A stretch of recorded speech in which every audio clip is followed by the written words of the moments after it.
This hangout is live. Welcome. And I am so happy to have Catherine here because we've just struggled for 10 minutes getting you online.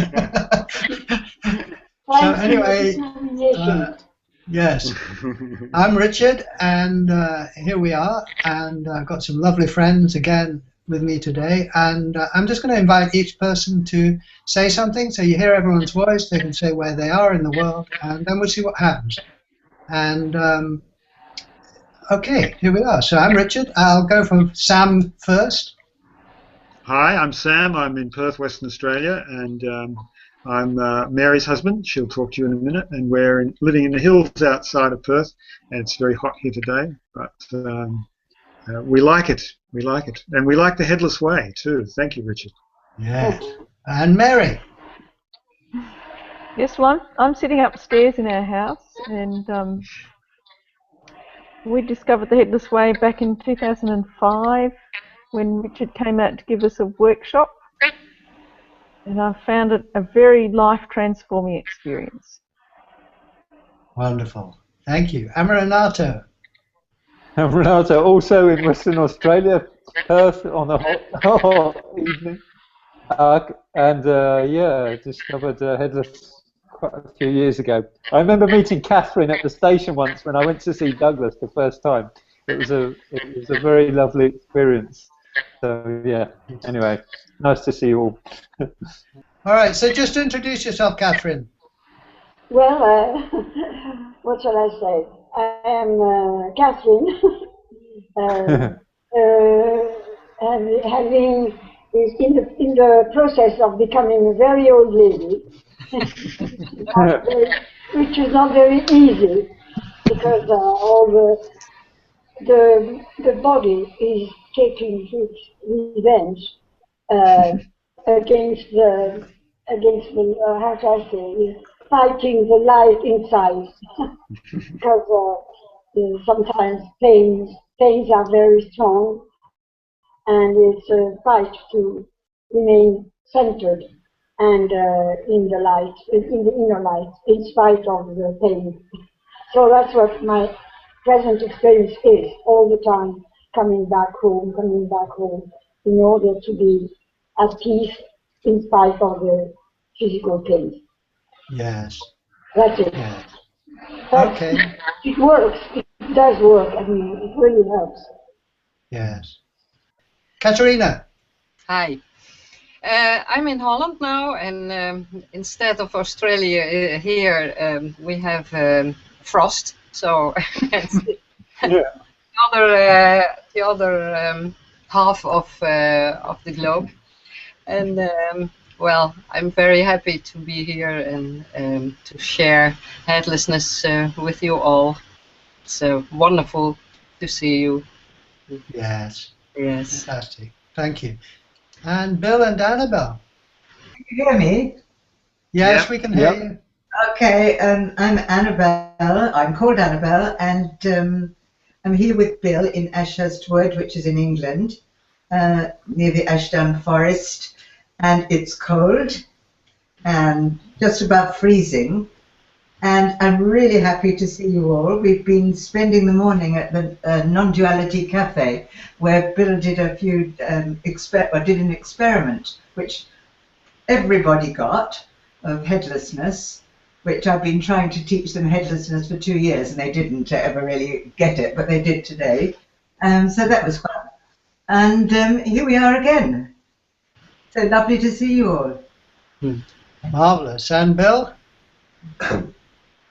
Annabelle knew about me. I have a problem.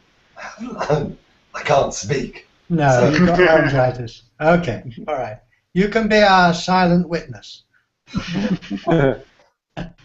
Okay, so lovely to see you all, and just share the space together and just being together in the space. Anyone got any reflections that just come to mind on seeing who we are together?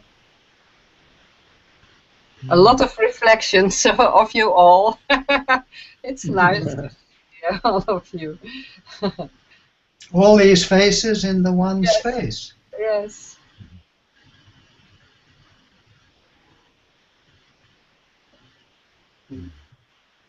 One of the wonders of seeing for me is that even being completely isolated, I'm not very well and shut up. My left arm can't move these days, so I can't drive. So I am locked up, shut up in my 2 rooms flat, which is marvelous.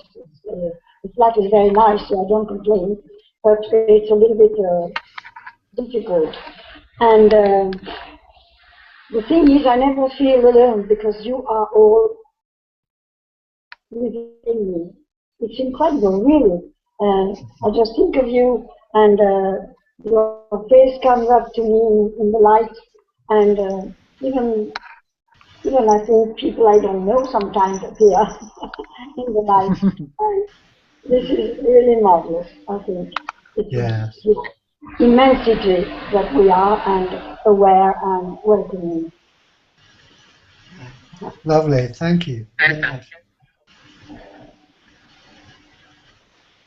Well, I've been sharing lots recently through the video hangouts, and find the video hangouts a marvelous experience. And for a start, it shows me where Richard is, and he's out there with the rest of you, which is wonderful, and here is this space.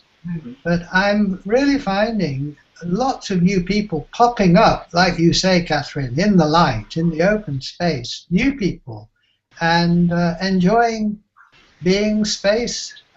So it's very exciting and encouraging.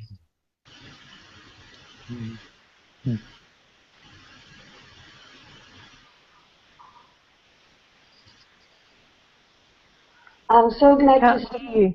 I'm so glad to see you and Mananato again for such a long time. It's been a long time, Catherine. It's been a long time. Did you hear my last thing? I was saying that I enjoyed so much seeing Amarato again. Yes. Yes, yes, yes. Thank you.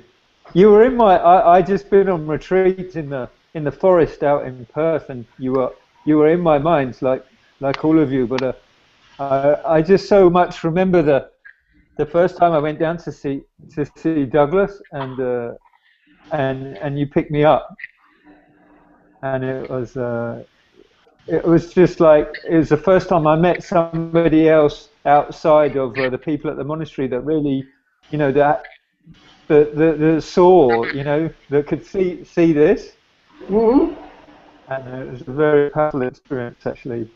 When it's so direct in that way, and there's no, it's without, you don't have to worry about the language and explaining it and all the rest of it, just being, just seeing space, isn't it? I mean, it's so, it's so imminent, really. Yeah. And I just keep, I've just kept testing it out, this last month. I've just all the time with whatever's going on, just. I mean, well, not that I've seen anybody, but I mean, but it's certainly my own, conditioning my mind going all around, and just, and nothing changes, and it's remarkable, really, that absolutely nothing has changed one bit, and somehow I keep expecting it to do that, and it doesn't. It's like it's impossible. So it's really. Yes, it's always there. It's fascinating. That's what it is. It's always there. Even today, was just out there, and I did some walking meditation, and just there it is. Still not moved. Still here. Still here. Still here. Yeah. It's like there it is. And it's as if it's just brand new right now, isn't it? Totally brand new. Totally brand new.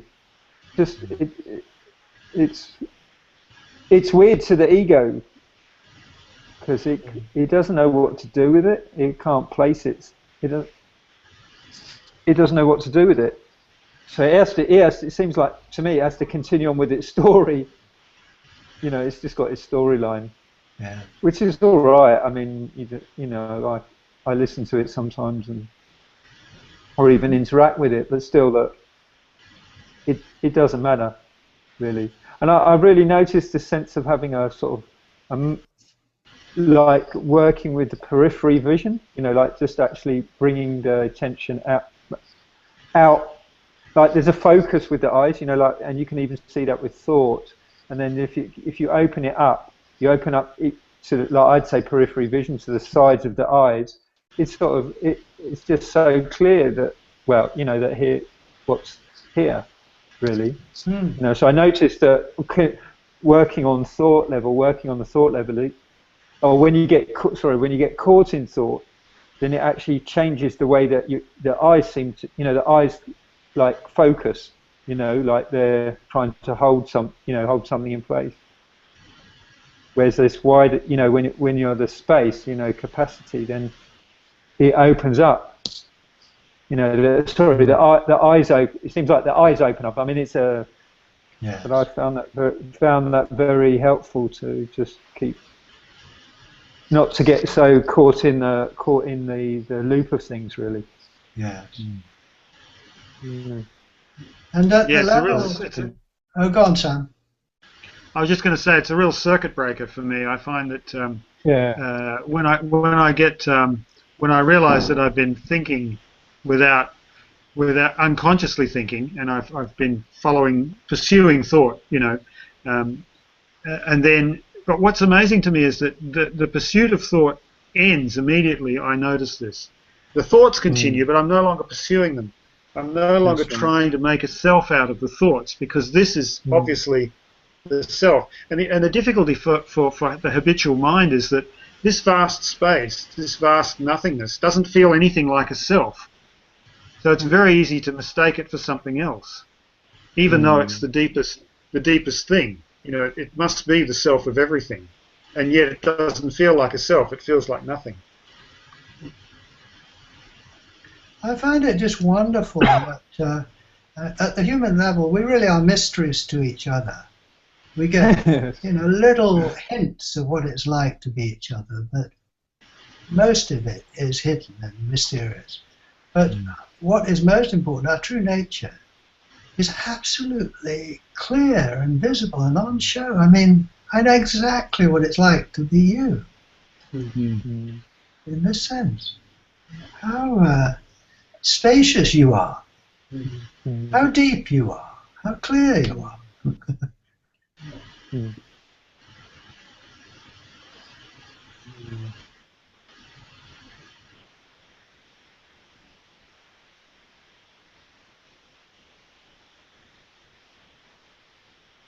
I was also reflecting on something that we were talking about in a previous meeting a couple of meetings ago. Someone was asking whether this could become like a permanent seeing, you know, whether seeing could become permanent. And it occurred to me that it doesn't need to, because it's ever available. So it's not a question of permanence, it's the fact that it's there when you need it.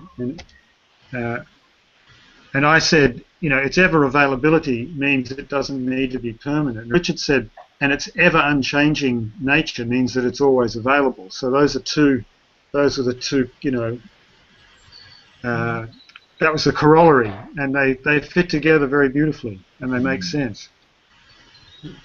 Oh, Sam, I agree with you entirely, really. You know, Douglas used to say sometimes it's in the background, and like the bass in an orchestra, and sometimes it comes to the, and it doesn't matter. I mean, anyway, the whole thing is one. One is within the other. So even when we are, well, let's say not being aware of being the one, we are still in the one. And the one is, you know, so not worry.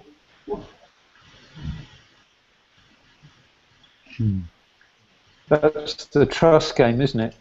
When, you know, when it fades into the background, one has to trust in that it's actually, you know, that that's the permanent experience. You know, if you've ever played the lottery, you hope to win, but most, you know, you don't. But you can't, you know, I have a slightly vague trust that I will, but I'm trusting in something totally unreliable. But to trust in this being here is a breeze. Absolute breeze. Because every time you check in, there it is.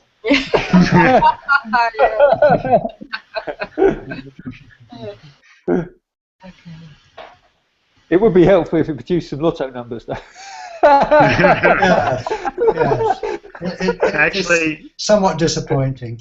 The experience of lottery winners is not universally positive, though. Apparently, No, in fact, most people, it fucks you right up. Actually, winning a lot of money unexpectedly. Yeah. So careful what you wish for. So do you think that seeing who you really are is universally positive? Yeah. It's universal, and because of that, it's positive. Or what is positive and negative in universal? That's it. Yeah. I mean, for me, from the first moment that I saw this space, I had this real feeling that I was finally clicking into place, I guess is the word for it. So ever since then, even if things haven't been great, I've always been at home. Whereas before, I wasn't. So there was always an uneasiness, no matter how well things were going. There was always something that wasn't quite right. Or the fear that something isn't quite right. For me. And has that changed, Katerina? Yes. Profoundly. Yeah.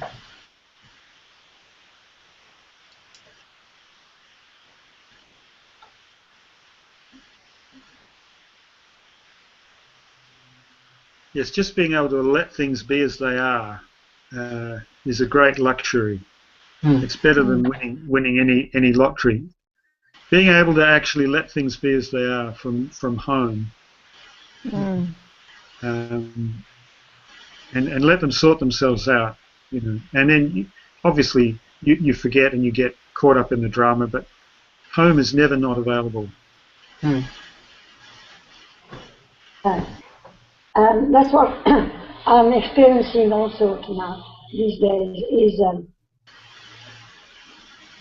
little Catherine wanted to do things, like for example, give workshops. But these mishaps, car accident, everything happened. And I can't do it. So I'm learning how to accept that it's all right. Everything is all right. Learn how to just accept everything as it is at every instant. And I live in a building, a flat, with these flats are reserved for seniors, valid seniors. And there are lots of seniors in there. Most of them do not seem to be there at all. They are only involved in their health problems and family problems. So I have tried already to mention what I am about, because they asked me, how come that you are, in spite of everything you're going through, you are always happy and smiling? And I said, well, because I have a secret, and then I explained to them. Then he me to organize a workshop for them.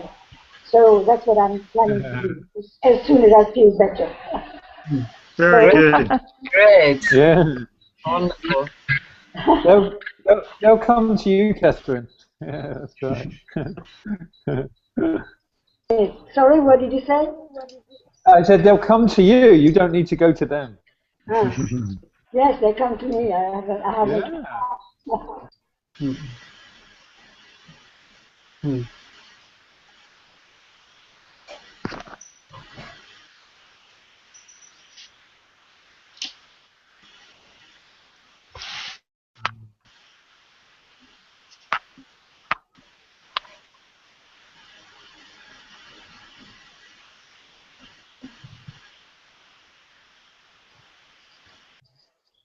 Annabelle, where are you? Not seeing you. It's lovely to see you, Annabelle. Yeah, you too. You look really well, even though you say that you're not. You're full of light. You look really well. You know what? You know why? And I'm glad to see that you are well too, all of you, and Sam and sorry, and Mary. I'm looking forward to welcoming you here soon now. And Catherine, Yes. Catherine, I haven't been able to come and see you, but well, that's life. Oh, well. Yeah. You are always in my heart and with me.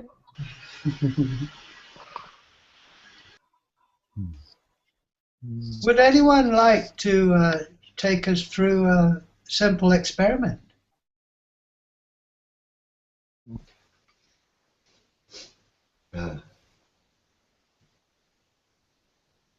I like doing the,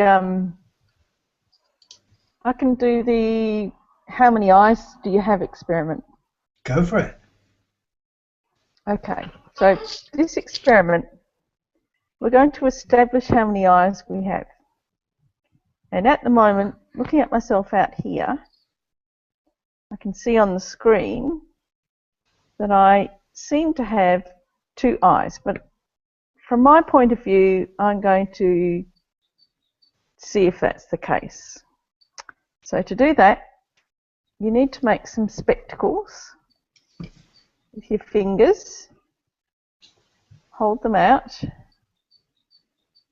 and you can move them around the room and just see how, as you move them around, there's 2 spaces and the view in those spaces change. So there's definitely 2 out there. And then you can bring it closer to your face. And then you need to put the spectacles on. And then see how many eyes you have for you. And you can explore this view out. I'm finding that I have a very big eye. And I can move my hands and explore the edges of this view.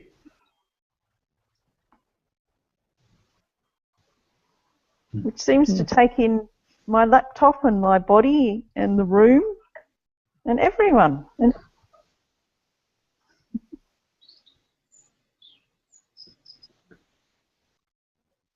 It's very interesting, you know. Just when I've got my, I'm actually looking at myself when we were doing that experiment. So I was actually watching myself do it. It's kind of, it's really weird. It's quite weird seeing, you know, even right now, like I'm pointing. That's Renato there. It's really. Yeah.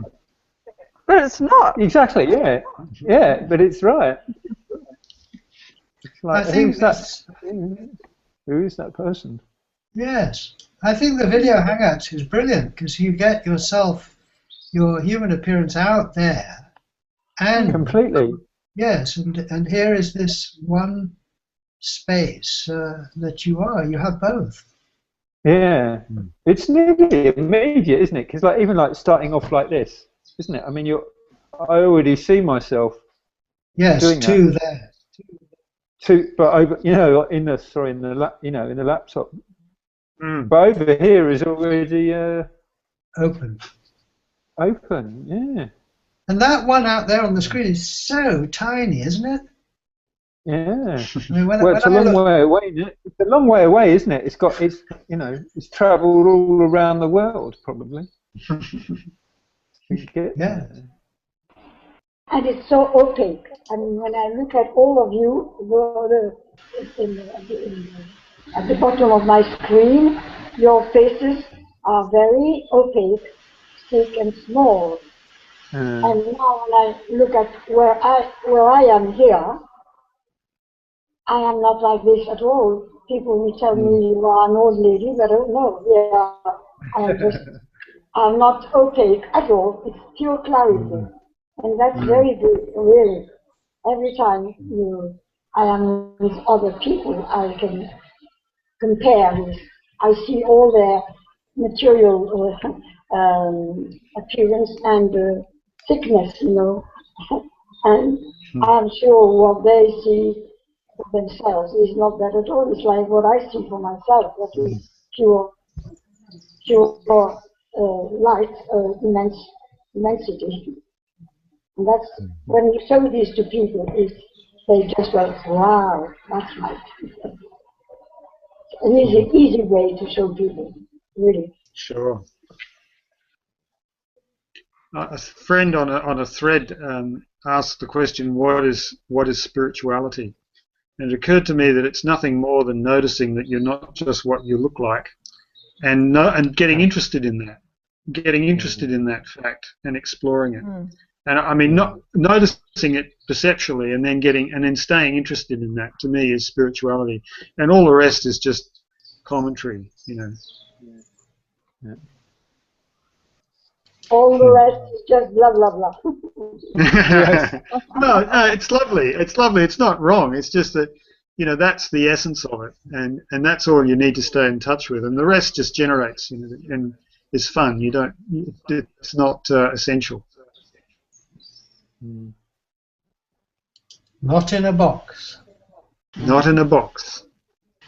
And not being in a box has led to something very interesting for me that I'm discovering and discussing in several groups of friends who were in the same cult that I was in the past. And in that group, when we were in that group before, we used to think that there was something wrong with us inside and that we would have to do a whole lot of therapy to bring up what was inside us and work on it and cathartic it out and stuff like that. And of course, since I've discovered headlessness, of course there isn't all this weird stuff inside that I need to work on at all. It's just often I have some very odd ideas about what's going on. And so lately, if I've started having a problem, say in the last couple of weeks, I've been going, oh, you're just thinking ridiculous thoughts, just forget about it. And then I stop feeling like I've got a problem. It's quite odd. I just tell myself, oh, snap out of it. Not even real anyway. I know what you mean. I you know, every so often I'm aware of feeling strange or down or confused or whatever, and the feeling is out there in the world. Yeah. And it's uncomfortable, but it's like it blends with the world rather than affecting the space. And who's to say it's even personal or yours? It could just be something random that passed by. I often have really odd thoughts, and these days I don't really think of them as my thoughts. I think it's just like an energy that goes around. And every now and then I'll think odd thoughts, and then they'll go away, and it's like, oh, is it like a bit of weather?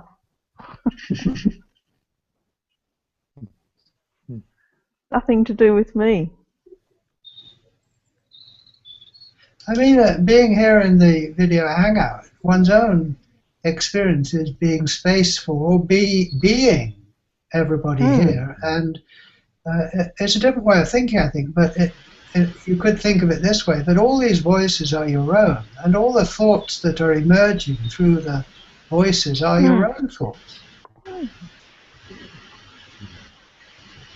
And you can enjoy all those voices, and not in the way bad things or good things, but just voices. Yeah. Voices and a whole world of it there in that person. I saw a guy with a T-shirt on today, the other day. It said, "I do what the voices in my wife's head tell me."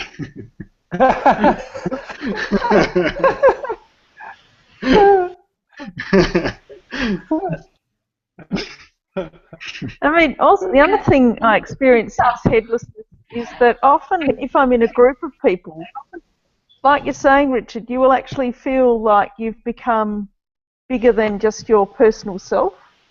So you might be in a group of people working together to get something done. So in that case, you become like you know, a six-handed, six-eyed being that can, say there's three of you that can approach this one thing. You know, you're picking up something too heavy for you to carry, but three people can carry it. So then you all work together as one. And I often feel like that since discovering headlessness, that you know, because especially reading the hierarchy, when Douglas talked about you morph things so that, you know, you become the tools that you're holding and then you put them down, and so you can change your body by using various tools. But you also do that when you cooperate together physically, or if you're both working together. Sam and I are working together on the same website. We have different skills to bring to it, and we can use both those skills, and then we get the job done, and it's better than just one of us could have done. Yes, yes. They say that there's no I in team. You've probably heard that expression. I think there is an I in team. It's just a bigger I. You know, the I gets bigger. Yeah. I think for me, you know, the seeing is always the same, but the life that flows from here is always developing, and it really is evolving. And in my own experience, the kind of invitation to be everybody and to be them as they are presented. You know, it's such a different way of thinking about yourself, I suppose. I'm just Richard, but you know, to kind of enjoy having many voices and faces, and yeah.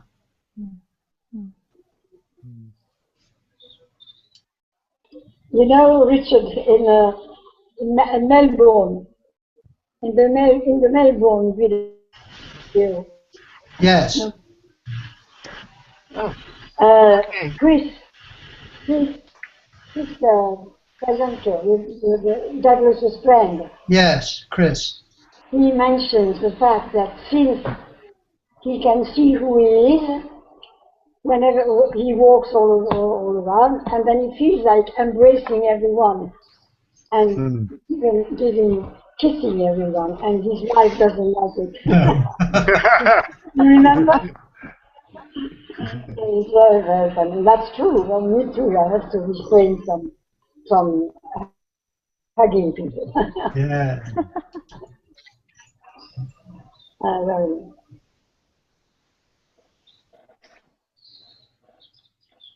You often see that. Katerinas. Yes, she's multiplied. What were you going to say, Renato? I have multiplied. Yeah. There's two of you. Oh, there you are. That's better. Oh, no, there we go. Okay.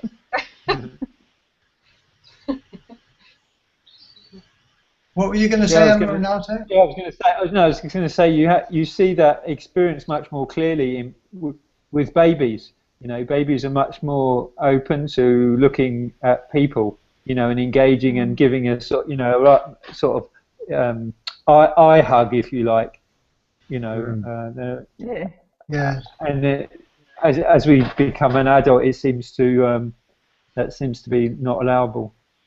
So do you think? I mean, people sometimes say seeing is infectious. Do you think it's got something to do with that? That when you are with someone who's seeing, that they are giving you that eye hug or something? I don't know. I'm just curious about how it works.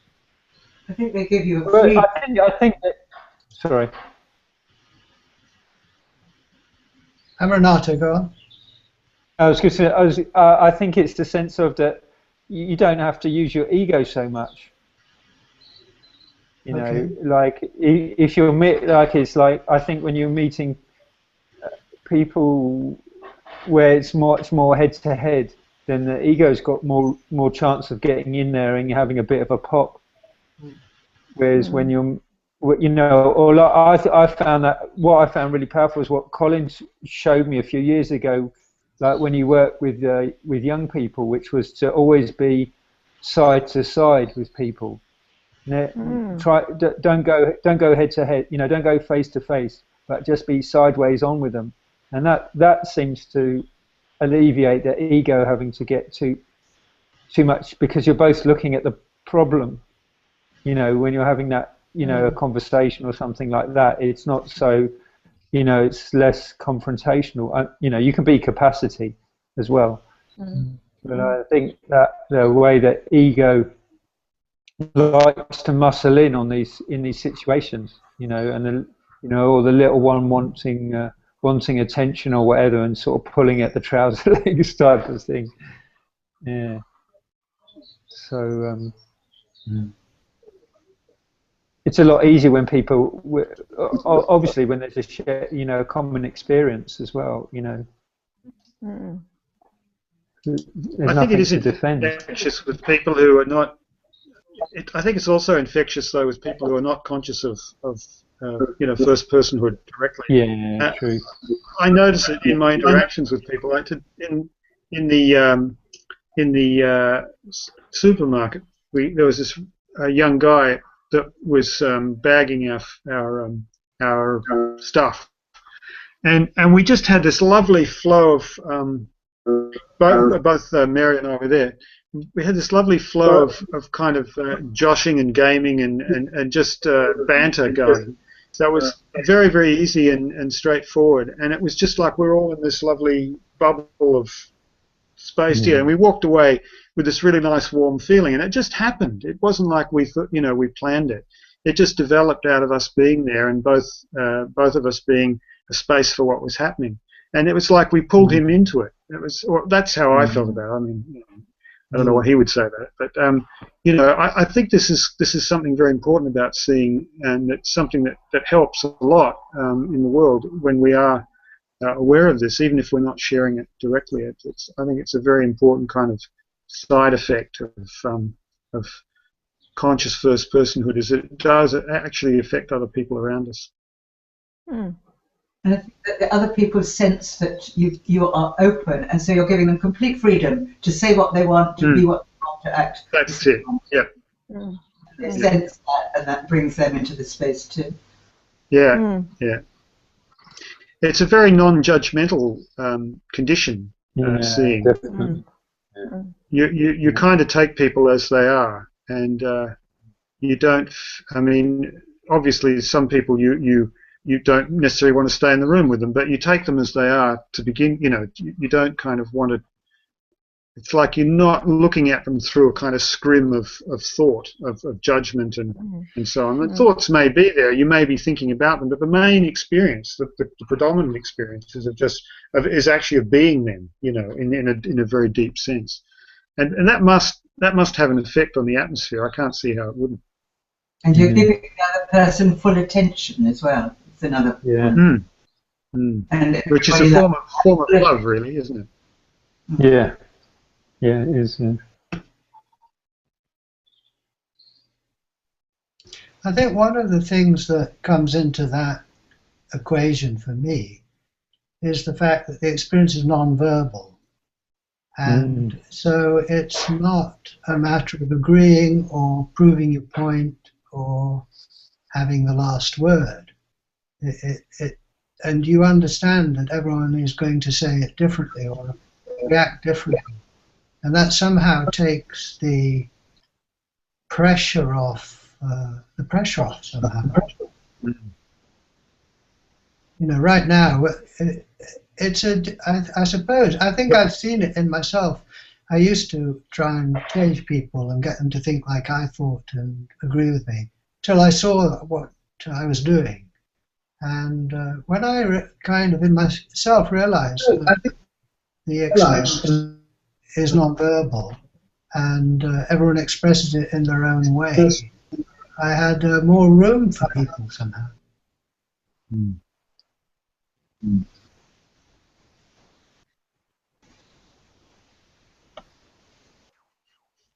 you heard about all the sad events in France. So it's a situation of great anxiety between people, and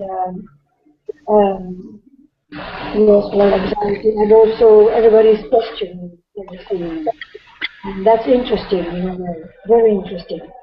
And I met, well, I have a lady who comes to help me for cleaning the place, and also nurses who come to help me because I can't move my arm. And two of these are Muslims and from North Africa, and we had a wonderful connection already. But then after these events, it's getting even more and more. And the thing I realized is that it's quite easy to show people. Well, yes, tell them, do you think you were born Muslim, and I was born Christian? When you were newly born, 1 day or 2 days or 3 days, you were nothing of all this. And then I've noticed they stop and think, and they say, yes, you're right. And then I said, everything else has been imposed on us. Your religion, your way of being, everything according to the place where you were born. And you are not of all this, nothing of all this.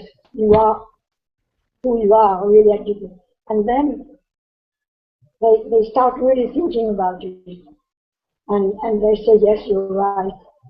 But the thing is, we all think that we are what people say we are, what we believe we are, because we've been conditioned completely. From the first day, as a newly born, we were conditioned.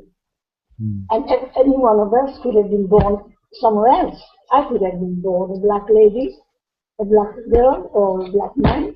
We could have been born, I don't know, an Indian or an Aborigine or transgender, anything. The whole world rests on, how shall I say, a wrong identity, Yes, yes. For everyone is thinking that he or she is something else, someone else than we are. So I'm going to try to go on working on that basis to help people around me. I look forward to the day when the majority of people in the world are aware of this. What did you say? You get?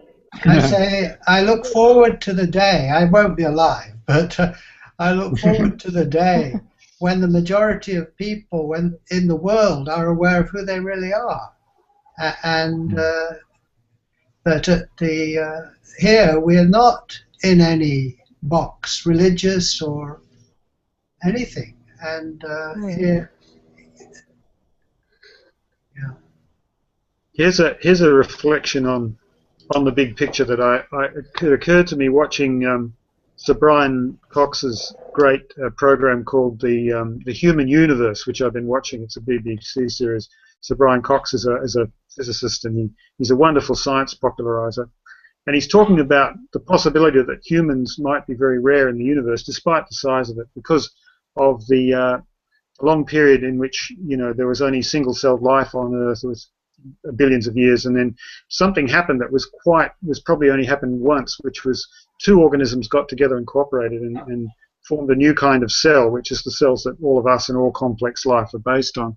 And that didn't happen until about 500 million years ago, and since then there's been this explosion of species and evolution and so on that's led to us. And this might be a very rare event, and also that there's also this thinking in SETI, which is the search for intelligent life, is why aren't we seeing anybody out there, and why aren't we seeing any signals? And one of the ideas is that complex life might be very rare, and also that maybe civilizations get to our stage where we've kind of self-aware and we become technologically powerful before we develop the wisdom to kind of deal with that, and civilizations wipe themselves out.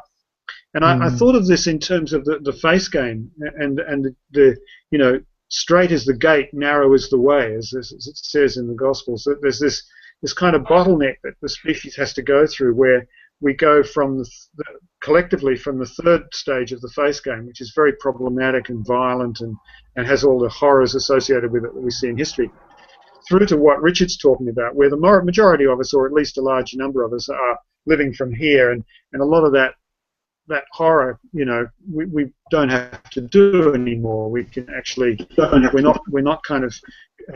we're not believing in completely incompatible narratives. We can actually come from a non-verbal common ground and all of that.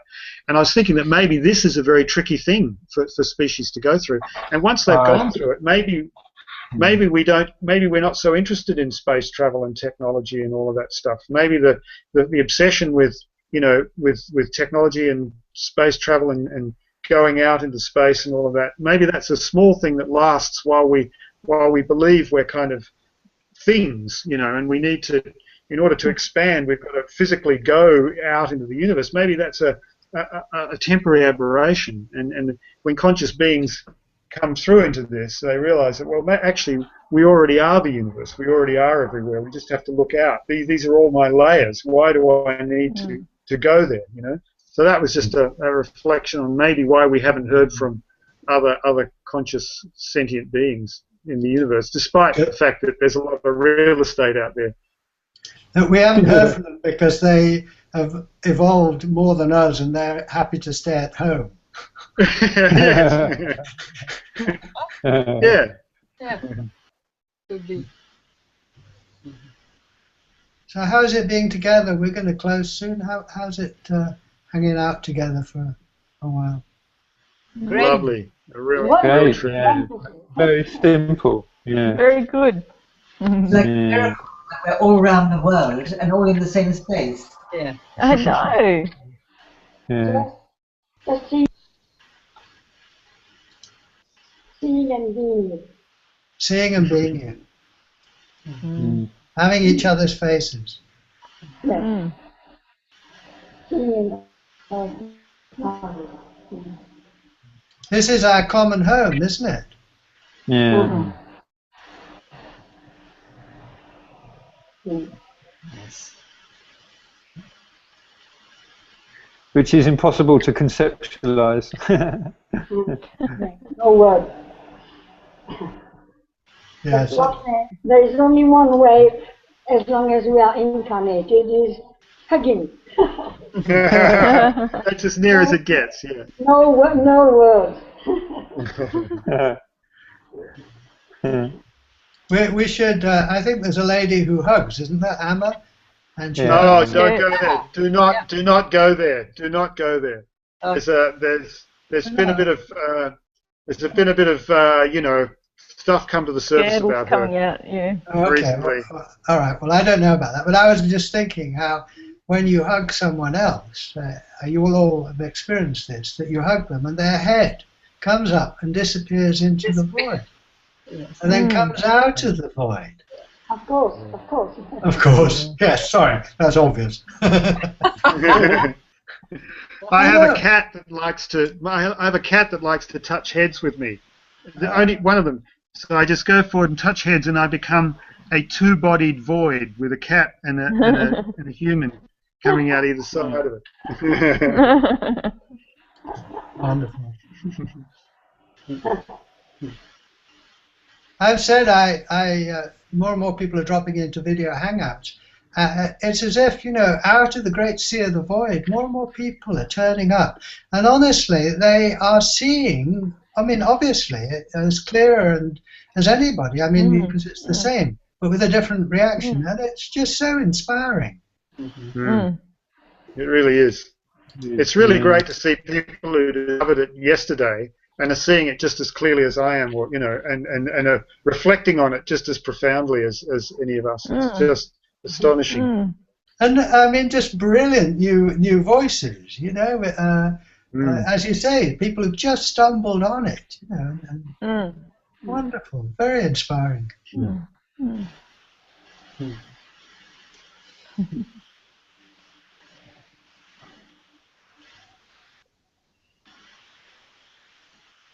We're fortunate to have each other as friends in the great void in this life, aren't we? I mean, I think it's the Yeah. greatest fortune you could have. You talk about winning the lottery, but we've won it, haven't we? Yeah. Absolutely. Yeah. Absolutely. Happy. Yes. and we're each exploring this in our own different way, aren't we? And Mm. we've really got different experiences of this going on, and that is all to the good. I mean, that's the way it is, and that's Mm. marvelous. Mm. And we're enriched by each other's reports of these journeys too. That's the other right. wonderful Yeah, thing. absolutely. Yeah. Is that we can compare notes and Yeah. see where we overlap and see where we're different. And this is a wonderful development. I mean, I don't think this is quite new in the sense that, you know, most people who've got this through history have been by themselves and have had to try and create friends, but haven't had the tools that we've got to do that. And they've ended up creating religions instead, which is, you know, unfortunate.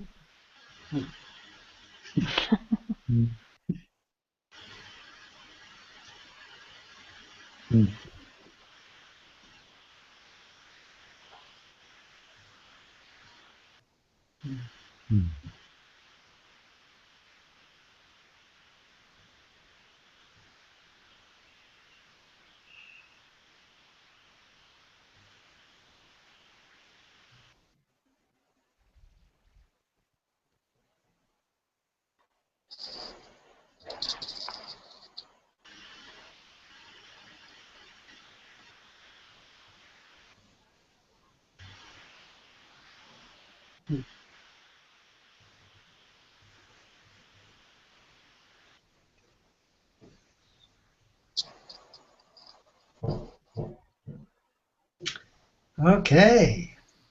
Mm. Until we meet again in the great, in our beautiful Au home. revoir. Au Yeah. revoir. Oh, wow. Bye. Indeed. Au Bye. revoir. Thank you. Bye. Thank you. Bye.